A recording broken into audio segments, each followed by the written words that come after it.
Welcome to Portals of Perception and to the first in a series of conversations exploring and reflecting on the teacher's journey. What is the teacher's journey? How do you become a teacher? What is the formative and initiatory communion that shapes a teacher? Is there indeed an initial journey away from the world and then a return journey in service to others and humanity at large? What is the process of building a body of work to attract students and possibly cultivate a community? What are the special gifts and also traps of the teacher-student relationships? When and how do teachers create and attract a golden shadow? What are the dangers and opportunities for both teacher and student? And why did we recently propose in an article the end of the guru era? So these are some of the inquiries we hope to explore in this series. Today we begin this exploration with Sarah McCrum, an author, educator, innovator, and business owner. Sarah, welcome. Thank you very much, Aviv. Very interesting topic. Indeed. Well, so we are embarking on an experiment, a spirited, generous experiment that you offered we could embark on, seeking to reflect on your journey and inside it, seeking to distill and reflect on insights about the archetypal teacher's journey. Before tracing to earlier stages in your journey, let's begin first in the here and now. What is inspiring your work right now? Well, the words that I use that really sum up what I'm exploring now is the well-being economy. I've done a lot of work around the energy of money, which is quite a spiritual approach to money and very unusual. I've done a lot of work around well-being, again, especially the energy of health and well-being. And it feels to me like when you bring those together, that intersection between true well-being, deep well-being, I'm not really talking about kind of superficial practices, but deep inner well-being with an economy within your own being, but also within the world in which you act, so in your business, and ultimately influencing the wider economy. To me, that's a very fascinating territory, and I feel it's a place that many of us, especially in the world of teaching and coaching and healing and service to others, are longing to experience, and many people don't find it easy. So that's really the cutting edge of my work and my inspiration at the moment. Well, let's stay with the well-being economy for a start. And let me ask, so do you have a working definition, or how do you frame first the idea of well-being and then well-being economy? For me, when I talk about well-being, I started to access only last year a level of well-being, or I could say an experience of well-being. And it came to me very suddenly because I was looking for it. I was really, really in need of a different level of well-being from anything that I'd experienced before. And this is in the context of having spent 30 years exploring and teaching. So it wasn't a beginner's journey, that. And what actually happened was that I heard or felt or sensed the words, the well of being. And that well of being appeared to me to be in creation. Those were the words that came to me. And that was something I was very interested in exploring already. What is creation? And the well of being then becomes an experience, which is a very deep, very fundamental inner experience of well-being, which actually started for me a way of changing perhaps my own origin story, or creating a kind of neutral origin story about life. So this kind of exploration of well-being became very fascinating because it led to a whole unfolding of a different way of viewing life itself and how life forms and how we interact with it in a very simple way. And so for me, well-being, I'm not really defining it. Maybe I'm not much of a definition person, but it's an inner experience that is profound. I always say it's deep, simple, and beautiful.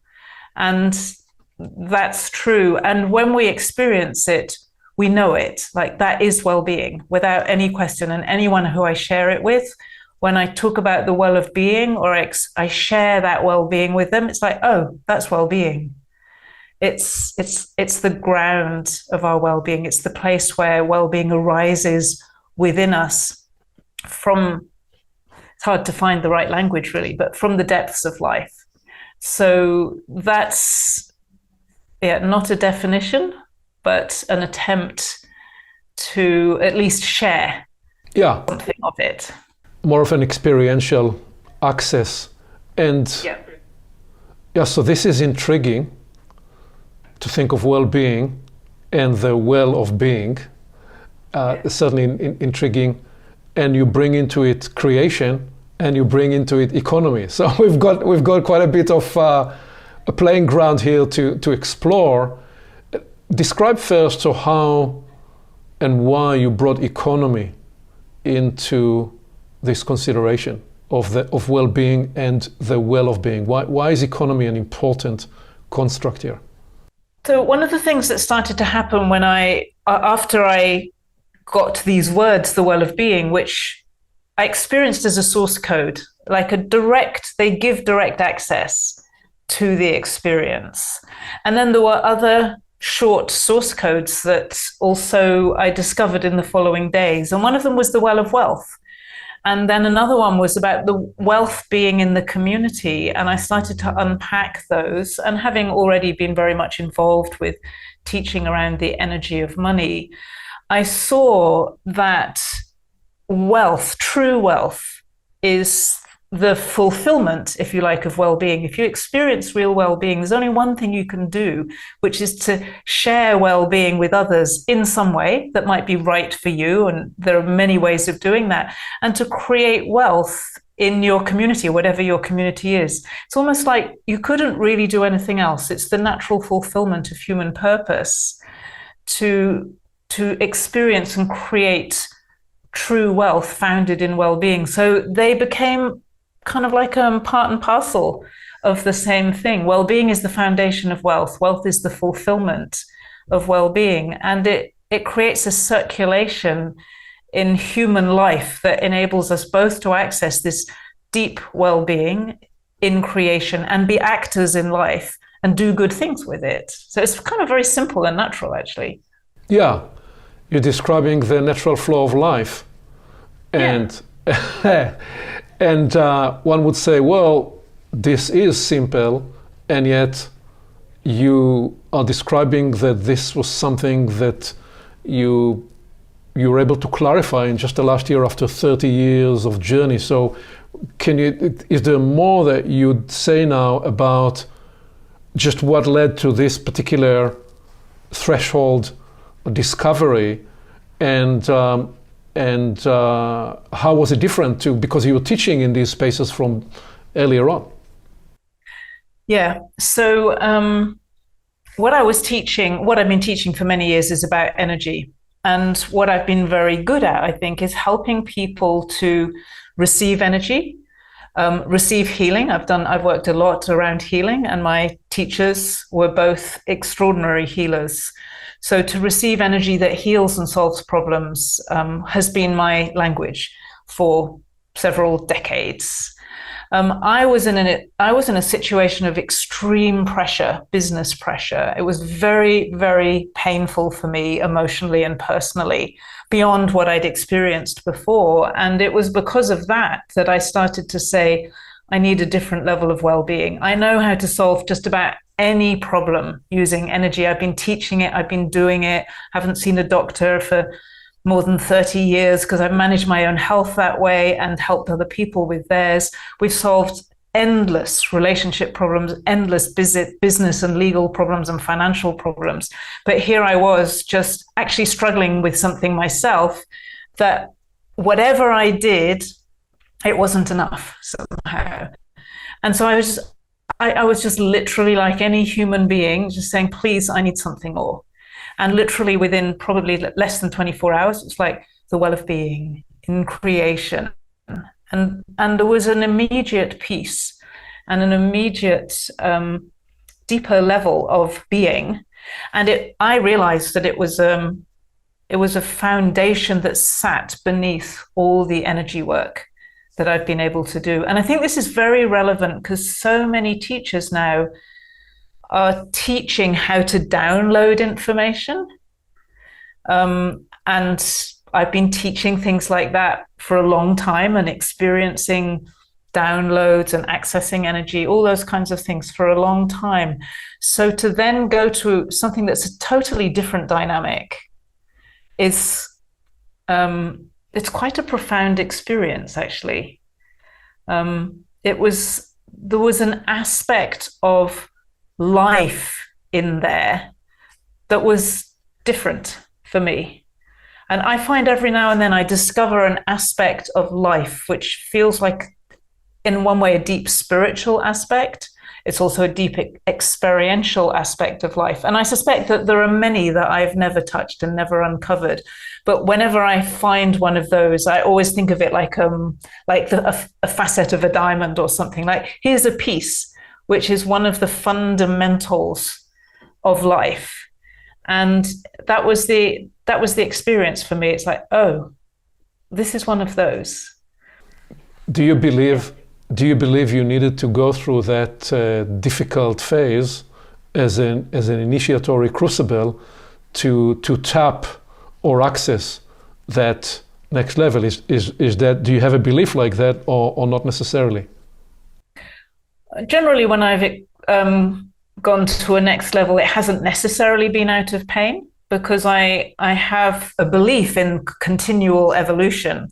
And so in one way, I've experienced many what you could call upgrades of my experience, of my knowledge, just in the course of curiosity. I actually think that it was the intensity of the curiosity that was more significant than the intensity of the pain. But I'm not sure in that situation if I would have had that intensity of curiosity at that time otherwise. So in a way, I think pain and suffering hold things back, but sometimes there's a kind of acceleration that comes out of it at the same time. There's a weird contradiction in there. I certainly, all my teaching is around people not having to suffer as much as I think we often have in the past, because we've been taught to suffer so much. But it does happen at times. And when it happens, I definitely can be pushed to find new things. So we are already beginning to track three parallel conversation inquiries here. The phenomenology of a journey, the phenomenology of states and energy and working through pain and accessing the well of being as you're describing it. As phenomenology is dimension one, dimension two is whatever we use by way of language or teaching or methodology or process work that provides access to these dimensions of experience.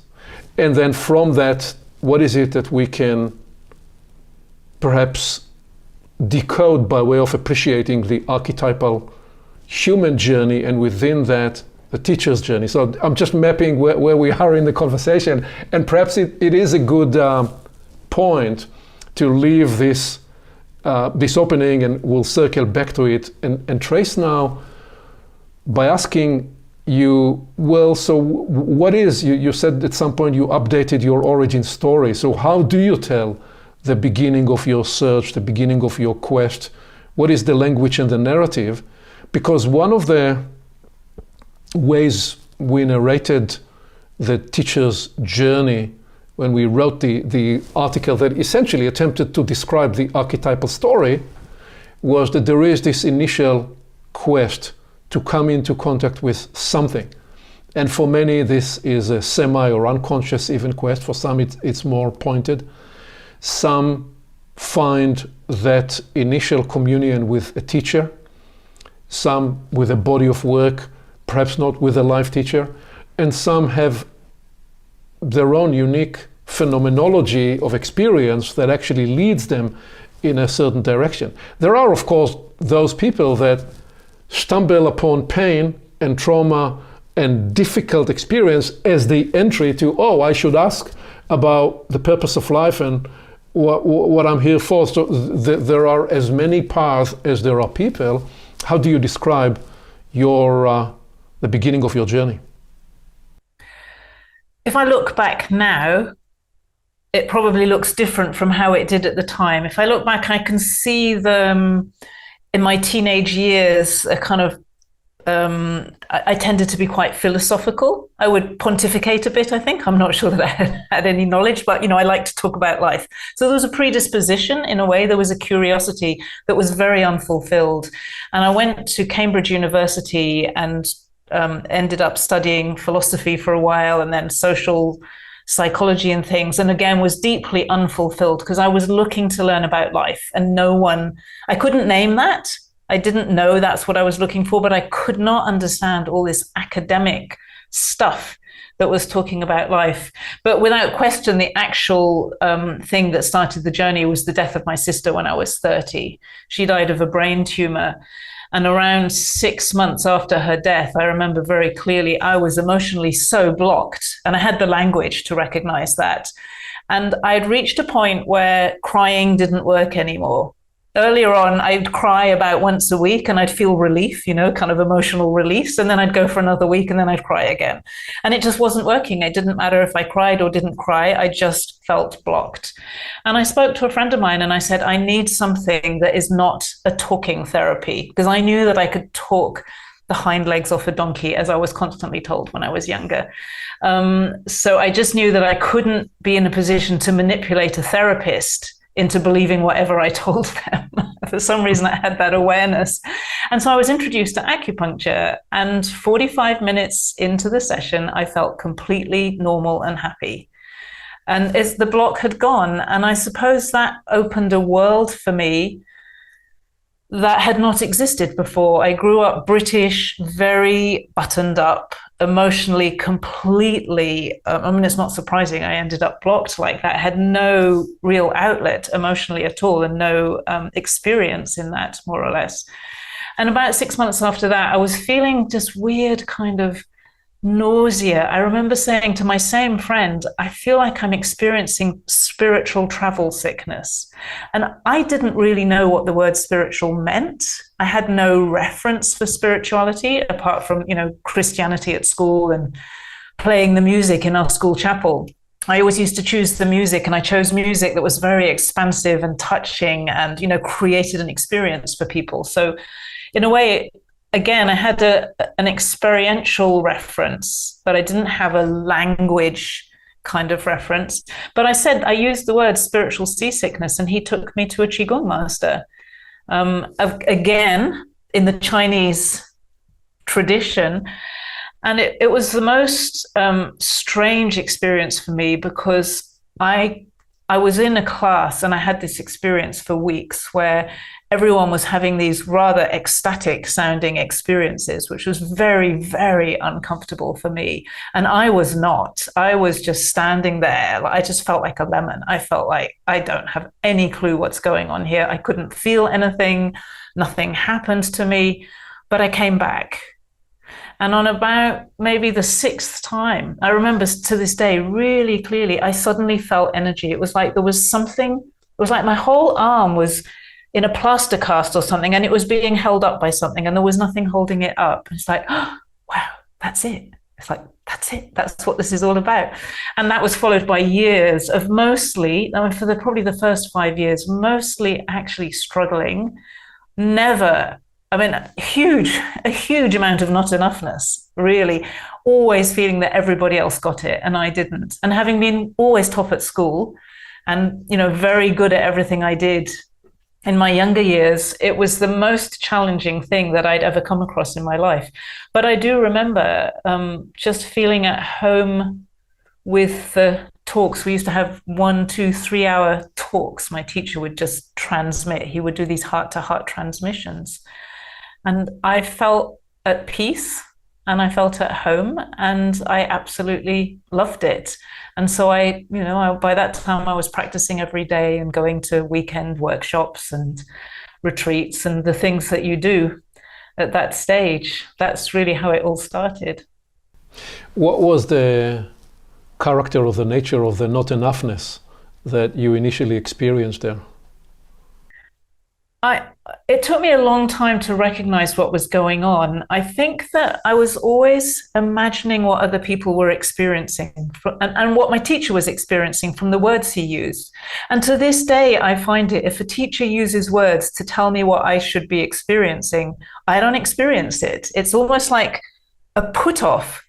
And what happened was, about 6 or 7 years in, I did an instructor training, and then I started to teach people some Qigong, and I found myself using the same words to describe my inner experience. And it was a revelation to me. It's like, oh, so what I was feeling was different, but the words were right. I don't know, it's difficult to explain that. It's like I'm using the same words as my teacher used, but I'd interpreted them as a kind of, you should feel like this. And I wasn't able to just feel what I was feeling. I always felt that whatever I was feeling was wrong. And so that fundamental making myself wrong, which is I think, very deep kind of not enough. It's not just I don't have enough. It's just like I'm wrong, period. And I've done a lot of work with that later, because then I found that to say that I'm wrong is really just so the opposite of the truth, that it creates this kind of confounding pain inside you, or inside me. That's what I found, to just say I'm wrong, there's something wrong with me. So yeah, that was probably my earliest recognition of that. So right there is the teacher, there is the work the teacher is transmitting, there is the phenomenology, the energetic phenomenology around that, and there is the community or the network of people gathering around that work.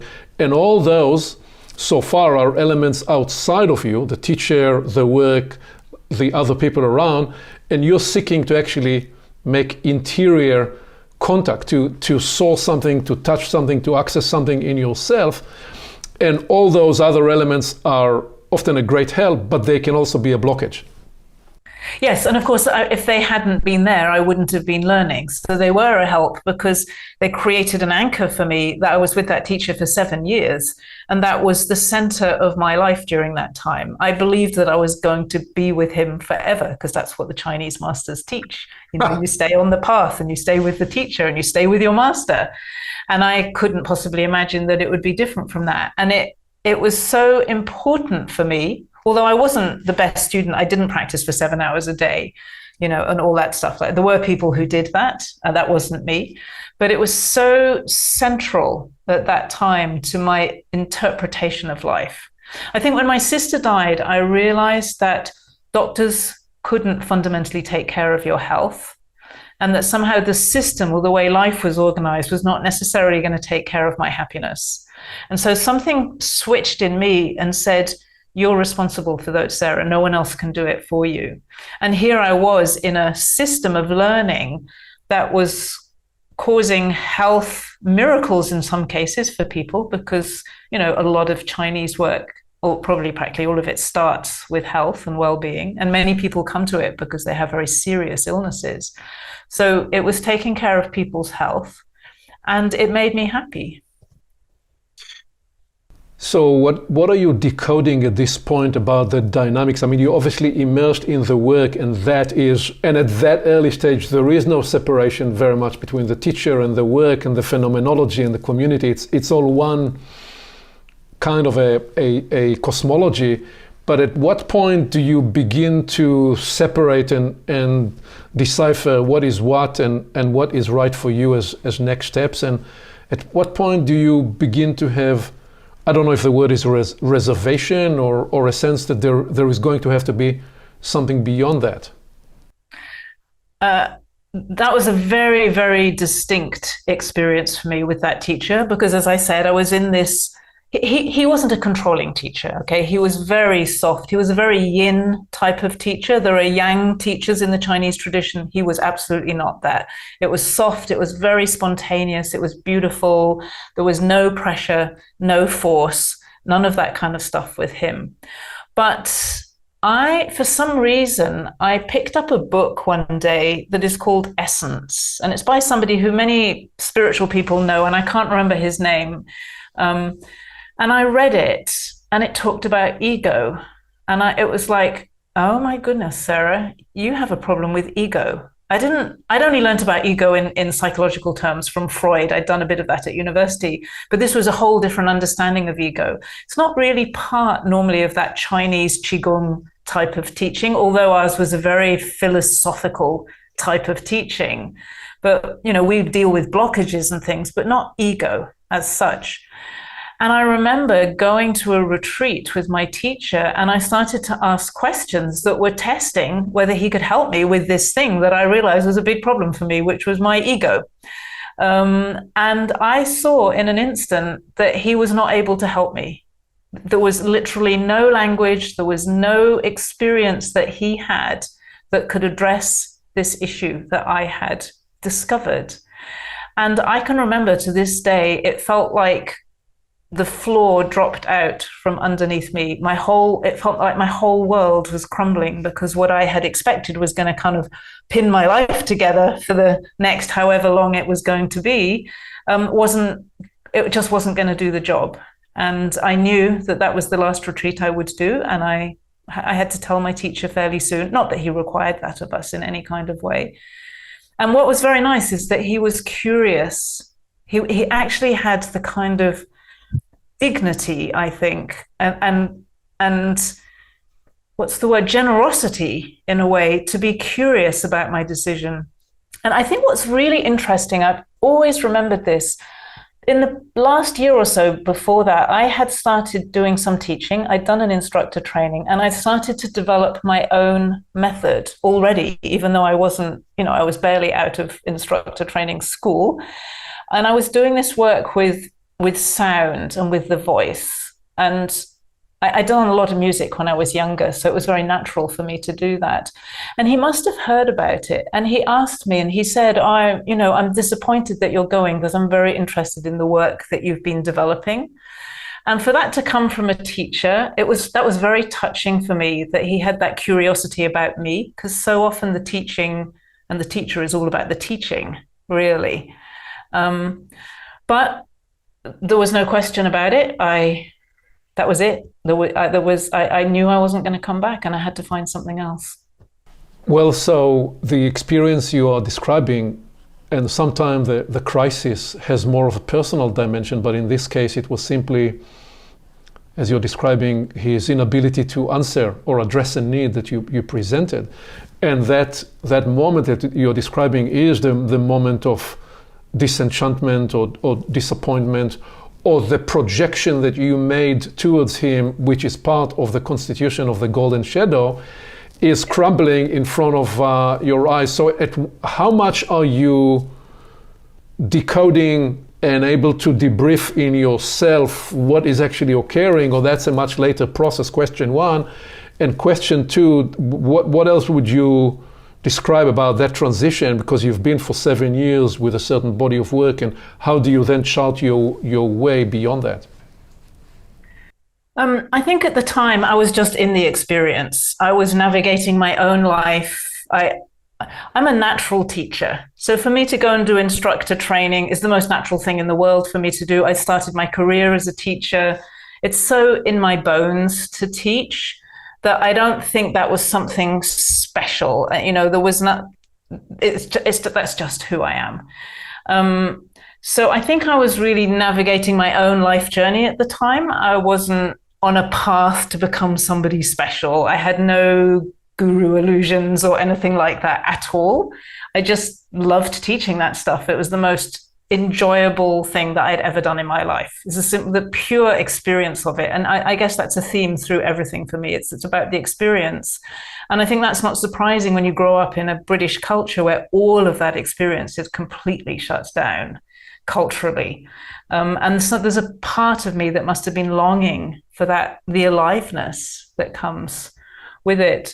In terms of moving on, it was a very clear pathway, actually. Funnily enough, I went to a Qigong camp. We used to run a camp every year where I was teaching some of this sound stuff. And a friend of mine was there who had been with another teacher. And he did a kind of little demo session for us. And actually I somehow came in and completely messed up the session. I remember that really clearly. I was almost like I didn't quite take it over, but I took it where I wanted to take it, which was not actually anything like what he was teaching. But what I remember clearly afterwards is the extraordinary freedom that I felt inside myself. And that was actually complete letting go of that ego that I was facing and needing to deal with. And that teacher was another Chinese master, funnily enough, from the same lineage, but teaching in a very, very different way. And she was in Croatia at that time. And I knew that I had to go and see her.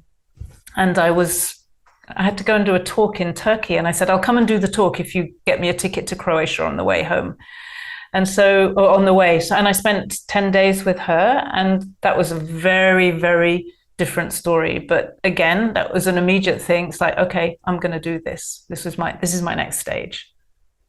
So what you have had experience with one teacher and you're discovering and finding a new teacher, and how is it different, and what is the inner cosmology that you are building in terms of how you will approach this next new phase in a similar or different way? I walked into, she used to teach in this big theater. She was very dramatic, very different character. Okay, so he was a woman, he was a man who was very yin. She was a woman who was very yang, which is quite interesting, I think. She used to teach in a theater. I walked into this theater. I think there was a Mercedes or a BMW on the stage and a massive Christmas tree. And the car was some part of a lottery because her husband was running a lottery for tickets to come to her sessions. So it was the most bizarre setup that you can imagine, and hundreds of students in there. And I walked in, and the air, or the field, the energy field in there was thick. It was like walking into something that was completely solid. And the minute I arrived in there, it was like, oh, I belong here. I knew the energy somehow. So that was kind of in a way, the journey in was, again, just the experience of it. The way that I navigated at the beginning was purely like, she was talking all the time then about enjoyment. And it was the most agonizing experience for me. I mean, again, I seem to tell the same story, and it's strange really, but for 8 of the 10 days, I was sitting there not enjoying, fascinated, totally gripped. It was like a soap opera made out of real human beings every single day. There was drama. There were people who were about to die, and there were people with terrible psychological illnesses all in the room together. There were people practically having heart attacks. It was a full-on healing situation. And then always these foreigners who came, who were kind of more interested in the philosophy and a little bit kept ourselves, certainly not in the drama of the illness stuff, because that wasn't why we were there. So it was very kind of, the whole thing was a phenomenon, I can say, constantly.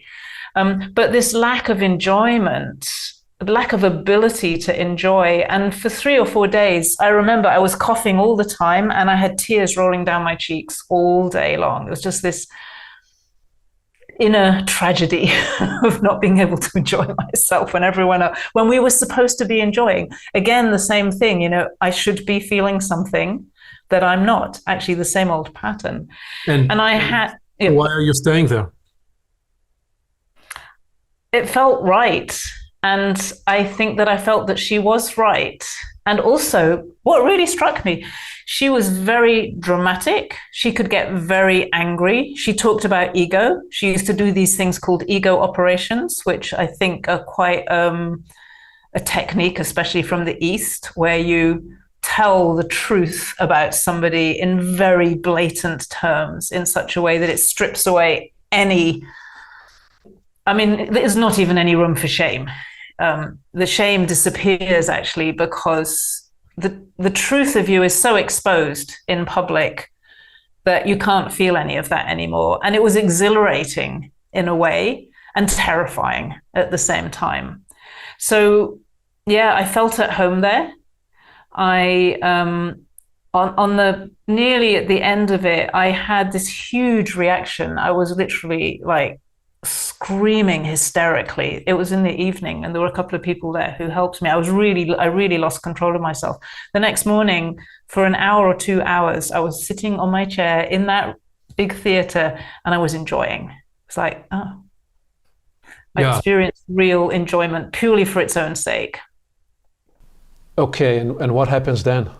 Because what you're describing is certainly part of the phenomenology that can happen when you bring a large group of people and there is a charismatic teacher and there is a certain current that's generated, and part of it is the bioenergetic production of the people, and part of it is whatever it is that the teacher may be able to induct, and sometimes it's wonderful and safe, and sometimes it's not so wonderful and not so safe, and sometimes it produces an outcome that people are able to integrate and do something with for their life.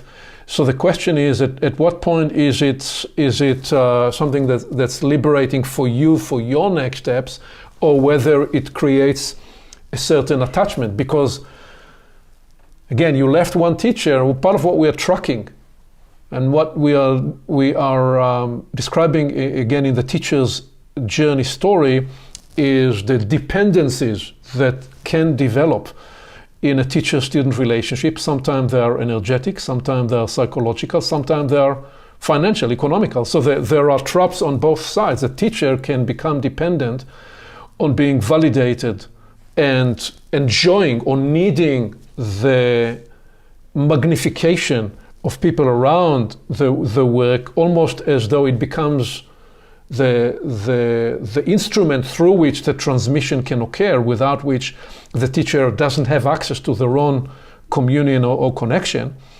In the teacher's journey, we described that the moment where the teacher begins to be more attuned to the students, perhaps, than to the initial source of inspiration. So, but right now, where you're in the story, you are enjoying and responding to some intuitive nudge, almost in spite of your intellect, and almost in spite of the initial resistance to the environment. So what happens then? And I just want to say, everything you talked about, I think over the ensuing years, I experienced all of it. Okay. All of it. The financial, the psychological, the energetic, the dependencies in both directions, the whole lot. So we might unpack some of that because, yeah, it has a huge impact. It had a huge impact on my life, both positive and negative. Well, please let's go there, because I mean it's curious. That's another economy. We started with this advanced universal economy, I suppose, of the well of being, and you have all these various teachings and bodies of work and paths that claim to guide people in directions like that, but often they get either arrested or stuck in some kind of circumstances that do not necessarily open that path. So please lead the story as you choose. So first of all, what I think is really interesting, my teacher had been the lead singer at the Beijing Opera, which, if you imagine what a large country China is, that's an extraordinary role to have. She went in her early 20s. So she had incredible power, and her transmission was phenomenal. And she also I mean, there were people in there who had multiple, at every level, physical system collapse. For example, they had so many different illnesses and had been medicated so many different ways that their whole body was not able to handle anything anymore. And they were healing and they were starting to live normal lives again without any medication. So if you look at a context like that, there is something going on. And that's a Qigong context and energy release context it's energy transmission. It's fundamentally energy transmission. And she taught relaxation. She taught us to relax every single day. We did these beautiful relaxations with her voice coming out across the theater through the speakers and universe music. I mean, it was a stunning experience, actually. And I think, you know, that plays into it, because you've then got the crowd. At times, I did an instructor training. We had 500 people in the room, all paying $5,000 each to learn to be an instructor in a country that wasn't very wealthy. Very fascinating as well. So there was all the drama. There was the drama of her personality, where she would do these great ego operations on people. She could be so angry. And of course, again, being this British young woman, I wasn't able to express any anger. So to see a woman able to be angry on stage in the name of what seemed to be truth, that was a very fascinating thing for me. I found that very liberating in the early years. Yeah, it almost like sounds a form of exorcism in front of a large crowd using the medium of anger. What is fascinating about this story is you're saying her formative experience was a lead singer in the opera. Well, what it brings to mind is John Paul II, the first huge TV star Pope. In his formative experience, what is he doing? He is actually part of an underground theater group during the Second World War. And he appears to be the most gifted actor. And they run these theater shows under cover under even Nazis' occupation in Poland. And he is a young man, is in his youth, and his circle of friends is absolutely certain that he will do a huge career on the stage, which he obviously proceeds to fulfill on a much larger stage.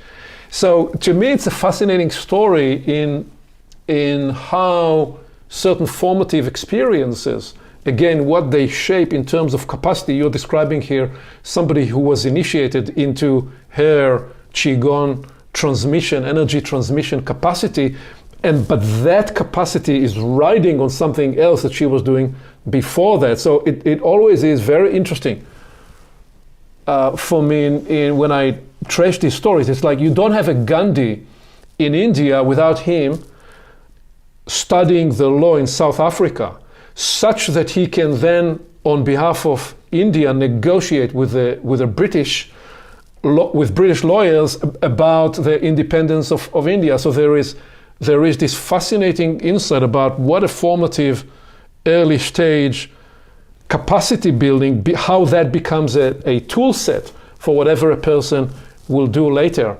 But I'll let you pick the story here in terms of your own journey, please. Well, I do think that is very interesting, because there's something great about human beings using all those capacities to create unique experiences for other human beings.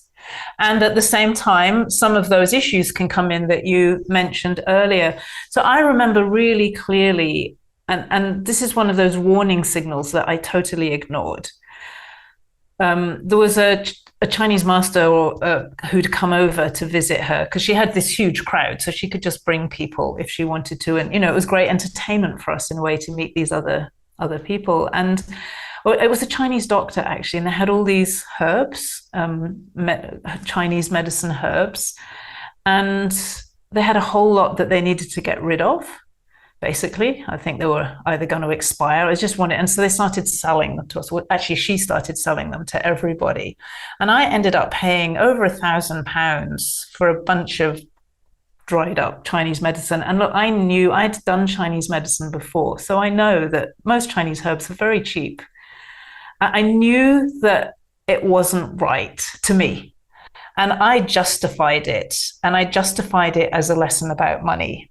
And this is, I think, a really important thing, because what starts to happen on the negative side of these experiences is when something happens that you know in your bones or with your intuition is wrong, because you believe in what's actually going on there, you justify it and you tell a story to yourself that makes something right. That I like, it wasn't immoral, it wasn't wicked, it wasn't criminal, but it kind of wasn't right, and it didn't sit right. And it told me a story that played out big time later. Okay, so money, power, and other warning signs that you identify are what other warning signs are you learning through that journey? And also, do you have at any point a sense of are these experiences getting you closer to yourself or getting you more centered on the teacher? It's so hard to answer a question like that. You know, as you were forming your question, I was remembering, because these were very intense years for me. And I was remembering how, in one way, the philosophy that she was teaching was so simple and so natural and so pure that it's like I knew that in myself. Maybe I knew it anyway, but I grew up very complicated and reasonably intellectual. So my mind would have absolutely prevented me from accessing that. And at the same time, I struggled most of the time because I wasn't one of those people who would ask a question and then get completely blissed out and then the next day come back and say, hey, my whole family's healed, or something like that. There was a lot of that stuff going on. So in a way, it did kind of bring me closer to myself, to my own nature, I would say. The word natural was very important for me in those days. And at the same time, I felt so separated from myself.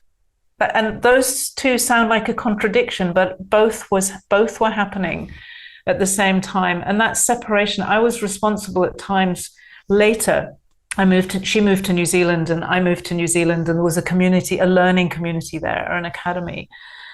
And I had a lot of responsibility there. And I got actually some amazing results, she was there, definitely. And there were times when I didn't. And the times when I didn't, there was a very big emphasis on results in that, for which I'm deeply grateful in a way, because I don't like spirituality that leaves people bereft of money, relationships, health, and all of that. To me, that's not what it's about.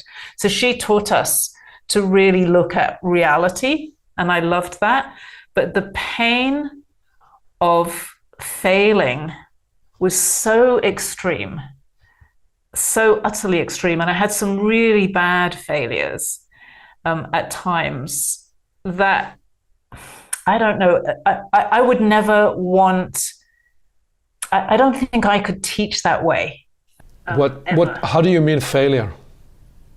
Well, so at one point, we had a really serious immigration problem for a whole lot of our students, and it was my job to solve it. And my teacher and I, maybe she, and who owns the miracle is always the question. But anyhow, previously, I had actually been the person who had the job to pull off really miraculous results in the immigration context, and had done so on many occasions. And on this one, I just couldn't. And, in a way, I think it haunted me for years because I'd failed to do something that was considered to be important for the community. If I look back, I can see that it was never going to happen. And it wasn't, I don't actually blame myself now. And I see it was very much connected with her destiny or it wasn't all about me. But of course, as the student, you feel It's, there's an element, if there's a good result, it's yours, but it's also the teacher's. And if there's a bad result, it's yours. So a lot of what you're describing, at least in the last decade or two, where the idea and the center of gravity for many younger generations when they seek a teacher, it has the dimension of your own sovereignty, your own sense of yourself. And what you're describing was a dynamic where your sense of value, your sense of self-value was very much associated with the results you're able to produce for the teacher and for the community. Yep, and at what point do you separate or individuate from that and in a way heal that kind of conundrum? And while you think about this, let me just weave another line of observation, because so you described those two different teachers. One was a man master who was more yin in nature, and a female master she was a yang by nature. And within that, there is also the fact that different teachers, they activate a whole other different system. So you have teachers that what they do is mostly centered on healing. And then you have teachers and bodies of work where the emphasis is a certain activation of perception and capacity to see things, to perceive, to have very clear logic, to see the truth. And then you have teachers and situations where the unlock breakthrough is more in the communal shared experience in the dancing, in the theatrical dimension, and yet other circumstances where it is all about special altered states and sentiments. So what we see is that often the phenomenology and the system that's activating in the human is often very central, but it is not actually looked at as in comparative study, that there are different circumstances that activate different human systems, different sense organs, different capacities, and that those are central to the work. Sometimes they are actually part of the teaching. A lot of the time it is only partly described as a central character or an artifact of the work itself. And anything that you would comment to that, I'm trying to speak at a high level and comment on many different situations. What would you say to that? In real life, or in my experience, a lot of those things were actually mixed together as well, because there was a very strong community experience. And a lot of, I used to organize every week when we were in New Zealand, these kind of theatrical and kind of like television games on stages. We endless parties. And so we had all of that community stuff, but it wasn't the central thing. She'd started centrally with healing, and she got so sick in a way, which I understand, of sick people, because there's so much that underlies sickness. And so she wanted to explore the rest of life and help us to live lives that were healthy. So, that was actually the central thing, but there's such an emphasis on truth. In the end, if you want to deal with healing, you actually do have to look at truth. So I would say for us, the healing was the center and the core of everything, but actually those different things kind of all blend into an experience. Because we were living together and working together, we were doing everything. The interesting thing was that this was never presented as spirituality. She was very, very clear. She would always say, I'm not spiritual. We're doing energy work here. And that's been a theme for me quite a lot. It's like, is there a distinction? And I think there is, in a very pure sense, I think there is a distinction between energy work and what I would call really pure spirituality. And she was always very clear she wasn't spiritual, but she would often do a whole lot of spiritual stuff as well. And then, of course, with the Chinese, you've always got the special abilities. The special abilities is always a theme. It's always present. How do you mean special abilities? Well, healing is the simplest special ability. The ability to, whether it's to wave your hands over somebody, which we didn't do, but, to just speak to somebody and they are instantly change their state and become healthy. We learned how to do that. But there are many other abilities. Because we were so real life and results focused, it was really, how do you use energy? Like, to give an example from my life, how do you use energy? Strange expression, but it's good enough for now, to get the Minister of Immigration on in the period between Christmas and New Year, when everyone is on holiday, to change a major decision in relation to 18 people who have been threatened with deportation. And for that to have happened by the 5th of January, that does not happen in normal circumstances. You can't even speak to the minister. Okay, so you're not talking about influencing and shaping people's decision making. Well, influencing material reality in a non-material way. Yeah. Okay. Which of course makes it all the more exciting. Yeah, which will sound strange for some, suspicious for many, and will scare also a lot of people, perhaps, or not. But so coming out of this experience, at what point do you say, okay, I am ready to individuate. I need to take my own journey in my own hands, or whatever way you frame that for yourself? I took a long time. I think I had an opportunity after about 5 or 6 years, and I didn't take it. And I probably would have been pretty lost if I had. So it was many years later, and she'd actually kind of more or less abandoned us. My husband and I lived in New Zealand for quite a few years on this beautiful property, taking care of it, just the two of us, very remote. And probably looking back on it, a lot of healing happened for me during that, because we were just left in this place, very natural environment without pressure. And I took care of things. I was very responsible, just did the right thing. But actually what happened, and it's a sort of a similar story in a way, and by that time I was very pained inside myself by lack of results. I had no money, nothing was changing in my life. I'd had a business failure, which was really horrible because it was a business into which she'd put money. I'd started it, but she'd put money into it. And it was a very, very, it's just an excruciating experience. It's hard enough to fail in business anyway, but when you have an added dynamic that it's an energy business and you're supposed to have special abilities and all this stuff, it's like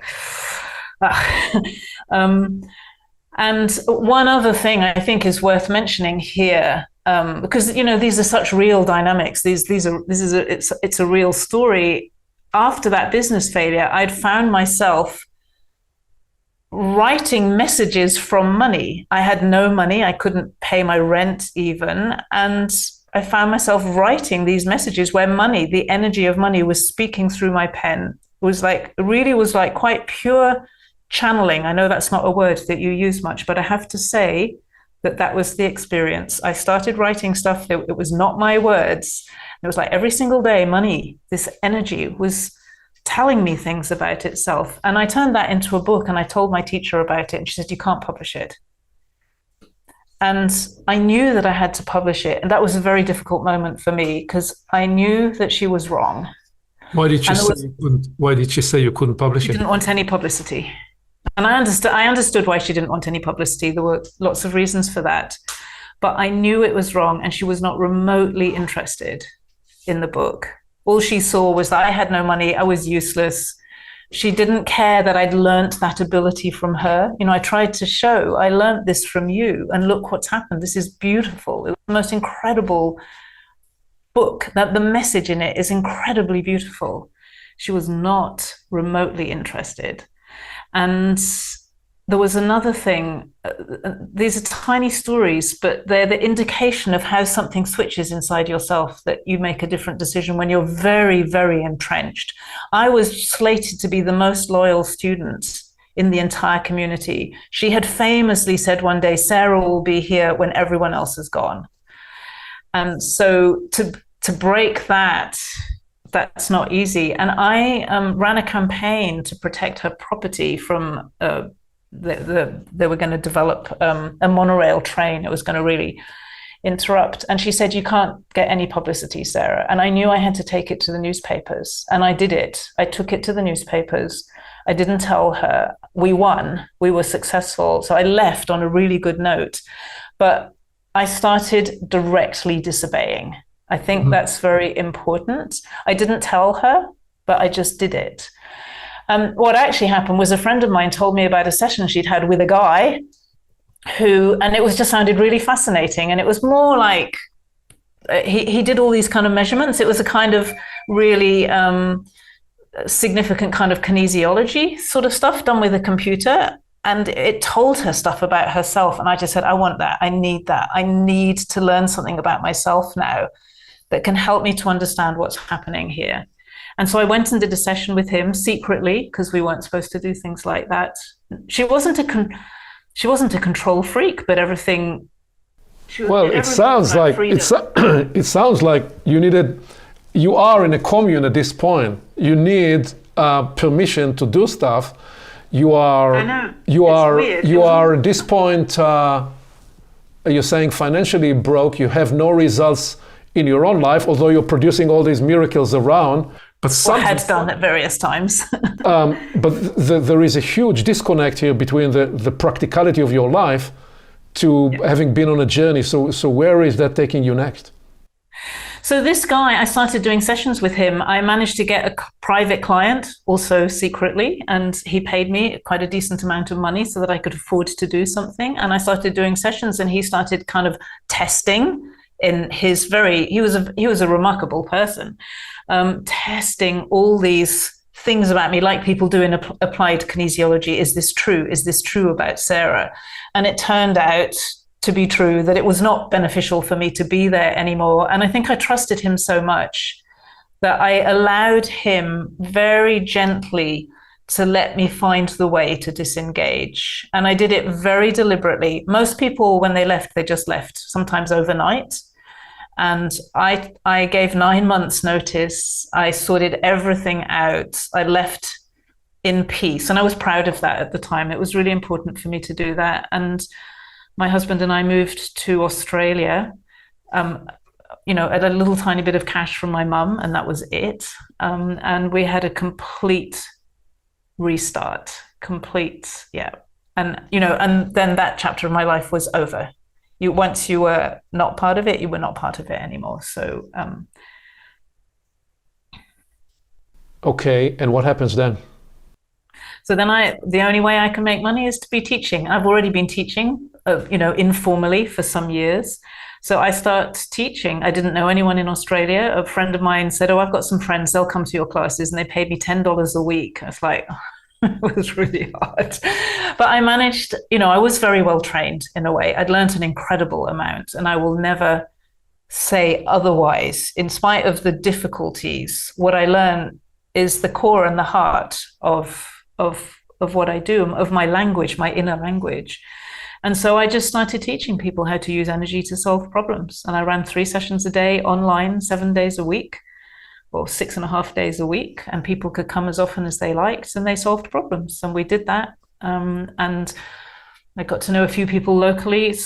Quite an influential woman in the local community got a very remarkable result from doing 3 sessions with me and told everyone about it. So I started to survive. And by this time I actually had to apply my book. I had to go and learn how to have a relationship with money that would actually work. So that became a little bit of a guide for me. And slowly, the first couple of years I was still working with this guy who taught me about karma, which was very important because I had a very huge karmic load, which is why it had been so hard for me to get results, along with a few other difficult energy things, which he cleared up for me. So that was really significant. And he taught me about the light, which I'd never come across before. It was a very, very important experience for me. He taught you about the light. The light, the light. He started talking about the light, and Well, he would measure. He'd say, I didn't know what it was, but he measured me, and from 1 week to a week later, I'd gone from being very in the dark, and I did the right things that he told me to do. And, it doesn't sound like I'm ever going to become a teacher like this. It's really interesting, but this is how it happened. I did the things. I thought about God a lot at that time. He told me, think about God a lot, and think about the light. And I did. And he measured me a week or two later, and it was really up high. And then I got fascinated by that. It's like, what is this? What are we talking about here? And this is where I started to learn things for myself, because I would say, okay, I want to know what this is, the light that he's talking about. I want to know it inside myself. And it took me about 3 months. And I remember clearly one day I was leading a group relaxation. And for some reason, I just started, somebody was thinking a lot. I could feel that a lot of heavy thinking in the field. And I just started to say to myself inside, I think the light somehow, and brought it in. And I then experienced what I now know to be the light. And it was an experience, first of all, of total protection, absolute stillness that was not contrasted with any movement, but sits inside all movement. So it was an experience of the absolute within all non-absolute. And I saw that it was in everything. It doesn't matter how dark a situation is, the light is in there. And that became very important, because I noticed when I started to talk about it with people, their eyes would kind of go like this. And that probably saved me in some way, because it gave me a different kind of anchor. So the energetic or the energy dimension is central throughout your entire journey. Time and again, it may be described by different language in different frameworks, but there is a phenomenology dimension, there is an energetic dimension that's central to this. And what is also important, again, in terms of tracking the archetypal story, is that at the point where you begin to contract from total surrender and openness to the teacher, it almost is a necessary phase in the individuation of finding your own voice, finding your own path. And yet, once again, you find somebody else that you need to help you until such time as where we started this conversation, at least you're saying a year ago, you were able to give yourself and guide yourself to the next step. So there is a line, for me at least, I see in the arc of your story, of profound individuation. So really that experience around the light, that was the first time that from my own volition, I found an experience for myself where I didn't need anyone to tell me what it was. I'd been given the pointer by this guy. But there was nothing you could point to, really. I had to know that for myself. And that, I think, was the beginning of me having something that I could share with all the language of energy, which, will always be with me. I was sharing something that was from this, it came from that deep curiosity to know in yourself. And that was also, I talked a little bit about the difference between energy and spirituality. That was, for me, pure spirituality. There was no yin and yang, there was no light and dark. It's the light that is in the dark. And that's important. That's, for me, that feels really important in two ways. One is because it's a different type of experience. It's very pure. And it's not particularly worldly, but it's very practical in a way. It's important to know it. But the other thing is that I had been told, the things that teachers tell you lodge very deep in your being. And I had been told a few different things. I'd been told by this guy that somehow being a spiritual teacher is the ultimate, but it was also really clear that that's not kind of what I should be. So sometimes I've found this a lot as I started to develop my own work. It could be very scary in a way because I felt like I was challenging things that I wasn't supposed to challenge. There have been times when I felt like I was being a heretic.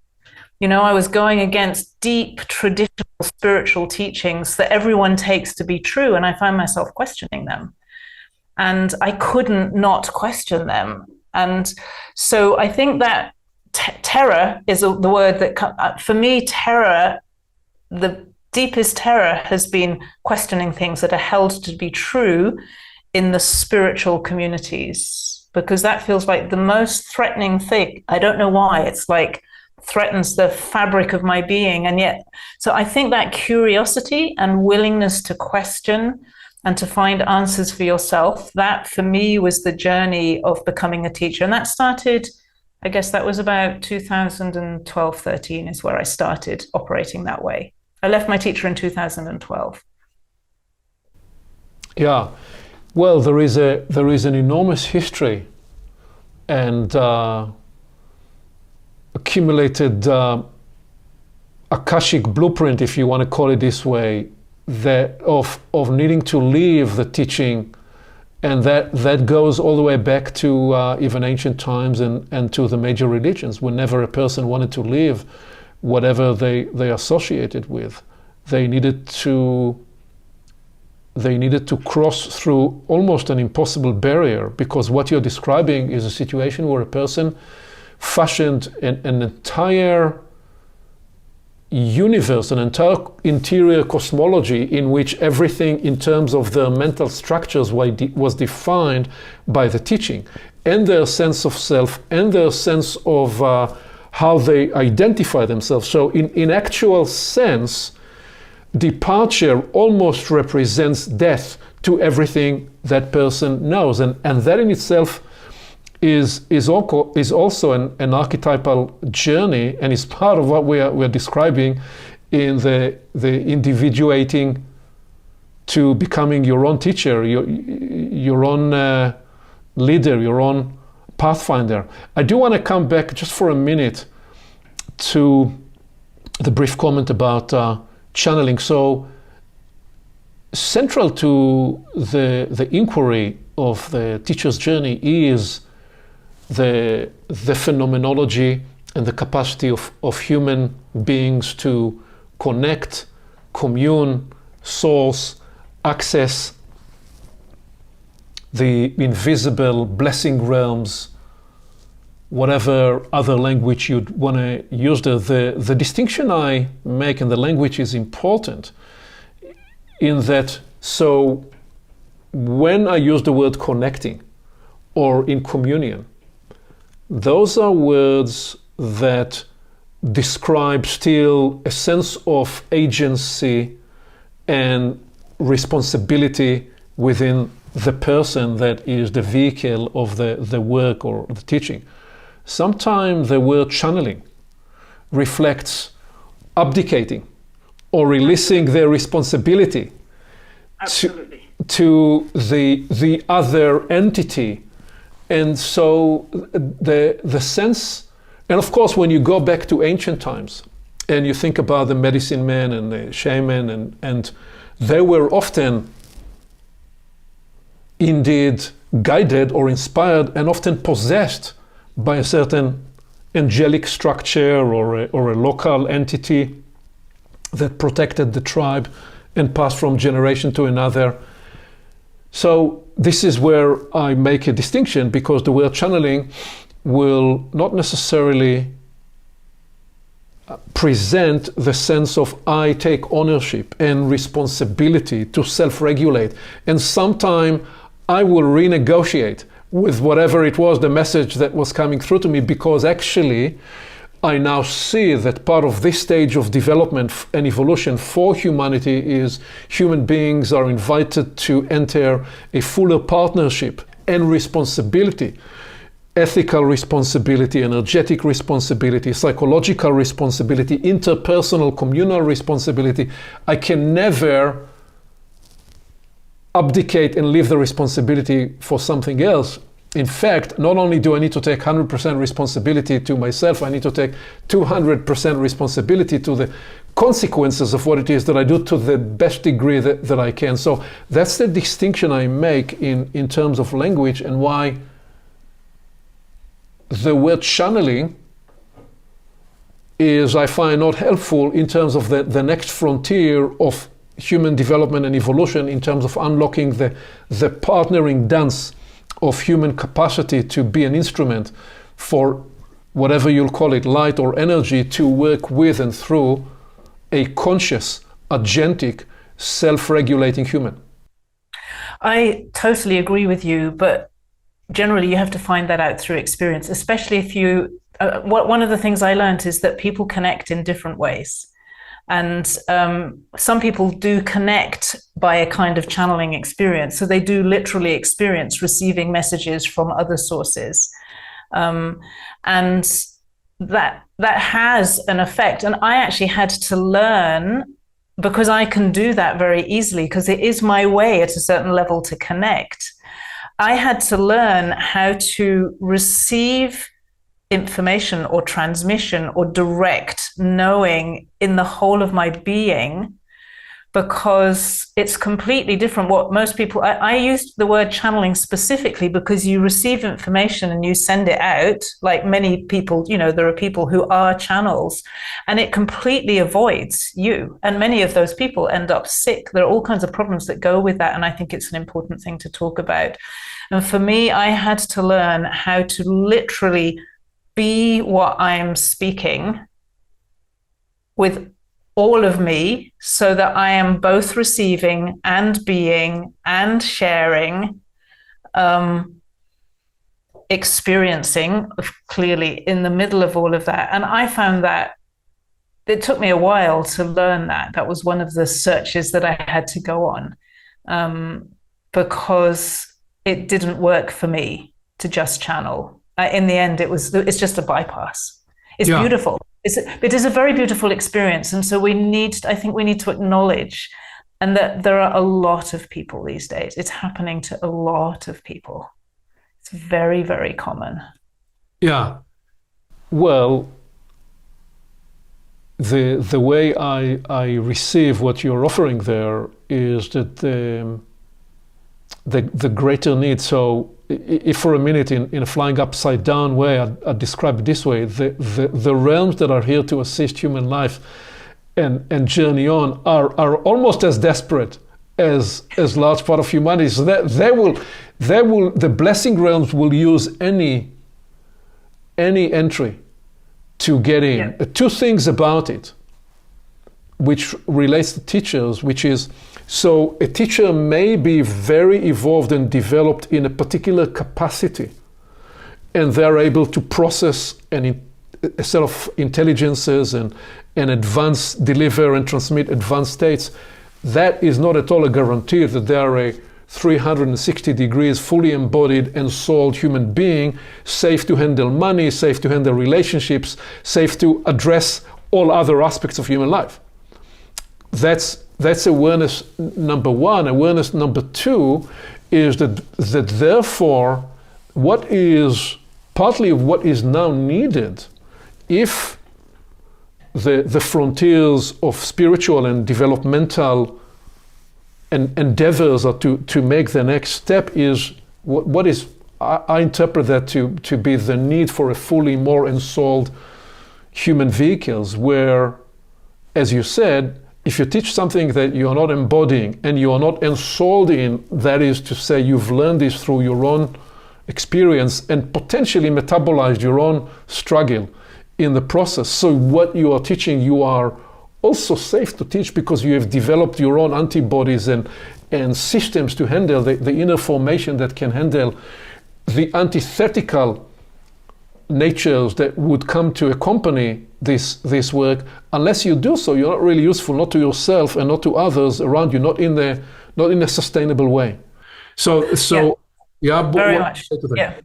I mean, I absolutely agree with you. And I think one of the challenges is that There are many people now teaching all kinds of stuff, some stuff which they've read in books. There are many people teaching channeled information, and it's very compelling. And actually, often you have no idea where it's coming from. And it's another one of those areas where I had to learn to challenge also. It took me really time to realize that there are all kinds of beings. We can talk whatever language. There are angelic beings. There are many different types of beings, and some of them their consciousness is more expanded than ours, and some less so, or maybe denser. But they're all unique individuals like we are, and they have their own experience and perspective. And I used to think naively, like most people, especially people who've grown up in a Christian culture, that an angel knows everything. And it was a shock to me to realize that they know angel world, so to speak. They don't know everything about us. And sometimes we know something about being human. And we are the human beings who have to apply stuff on this planet in this life. And so we receive information from angelic and other sources. And I feel that there's a huge skill in how we interpret that. Because I've seen people go for years of their life following an instruction that they take to be a holy instruction. And it can be a bitter experience for them. Yeah. So that's why I feel this is an important topic, because I think that it's become a little bit of the popular end of town. Well, it as popular as there are other bypass pathways. A lot of what you're describing is that there is an enormous craving in people to bypass, to get to the instant solution, the instant illumination, the phenomenology experience that's unique and different. A lot of the time to get the sense of, well, I felt something so special, so therefore I'm so very special. And what I'm proposing is, yes, there are dimensions of life that are luminescent and are profound and are powerful, and yet there is something about the human divinity that is very, very high and cannot and should not be compromised. And so that's why part of the safety that I felt called to bring forward in the teacher's journey was, here is something to think about, and do we realize that we are in the flesh for a reason rather than escape that actuality? And do we realize that therefore metabolizing our journey and ensouling our human experience is part of what we're here to do? So it brings me to, as we come to the conclusion of this exploration, where are you right now with that sense of where we started, the well of being, and how you internalize that teaching, and how is that informing you about the sense and the place of you as a teacher and teachers at large?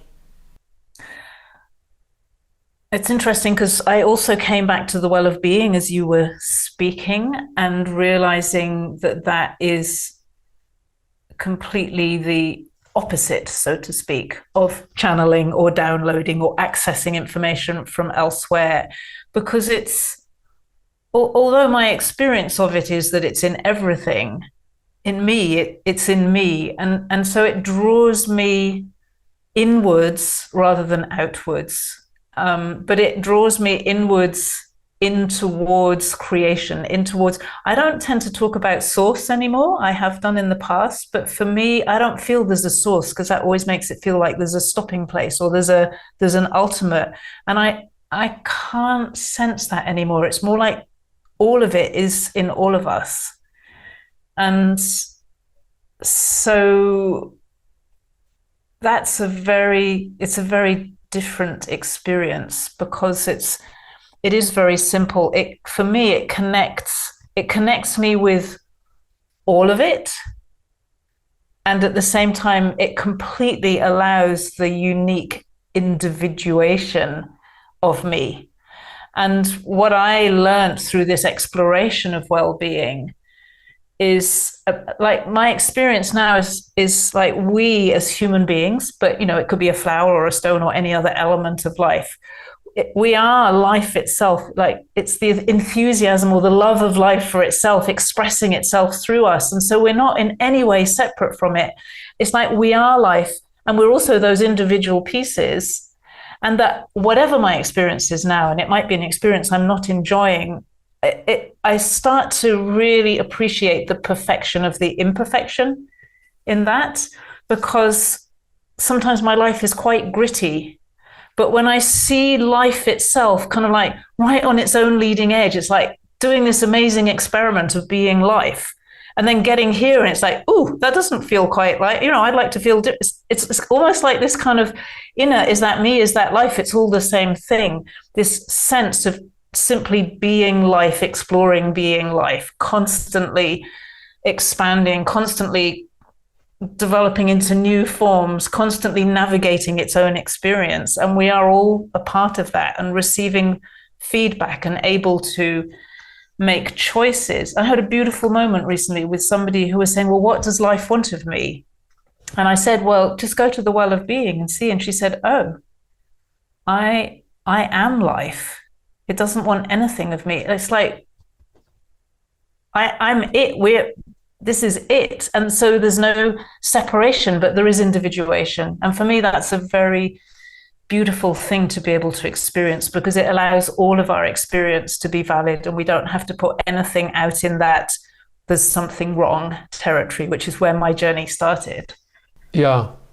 Well, thank you, Sarah, for taking us on this journey. The two prime natures, as I look inside my system, how I've experienced our conversation today and how I've experienced you, is two or three: the love of truth and the curiosity that led you from one step to another, and inside it that's something else, a hunch, an instinct, an intuition, a way of internally attuning to something invisible, an energetic, invisible quality that guided you. So that and the mental and the mapping curiosity somehow is what I'm experiencing from you. What occurs to me is, and why we are interested in the portal's context to inquire that, is that something is going on right now with teachers, with spiritual teachers, with developmental teachers, with people that are exploring those frontiers of unlocking greater human potential. What, as you described earlier, the language is special abilities, what sometime would be special abilities for the very few, and the sense and the inquiry where we wonder, could it be that the special abilities are to be proliferated and liberated for many, and what is the foundational work that needs to be done to harvest and harness those capacities in a way that's safe? That is a whole other discussion. Very fascinating topic, something I've taught quite a lot around this. So it's something that I've been very fascinated by, because of the whole issue of safety and ethics, the ethics of abilities, and how, every human being has the potential for that. And I feel very much that at a practical level, for me, that's not so much spiritual stuff, that's just at a practical level, that's where we're going. And especially if we have a lot of technology doing the boring things that we do, what are we going to do with ourselves? We might as well develop our capacity. But you're for me, you're just about to lead into another 2 or 3 hour conversation. Is there anything else you want to say on this before we close today?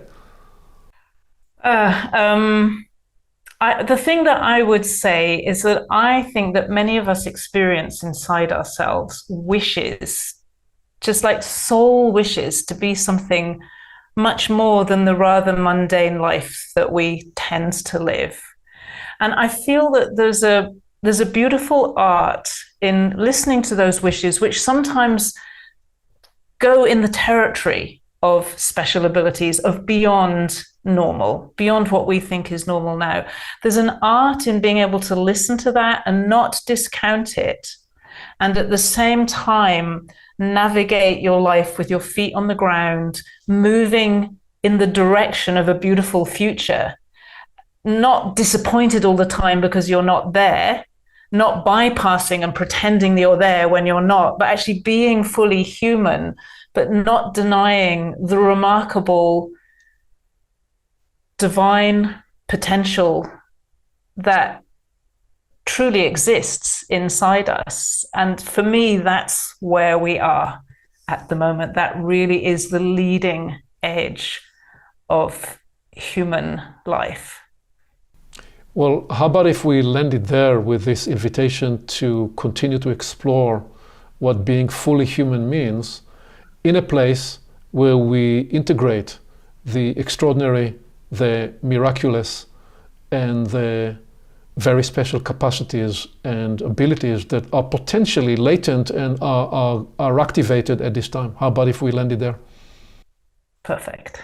Thank you. Thank you very much. Thank you.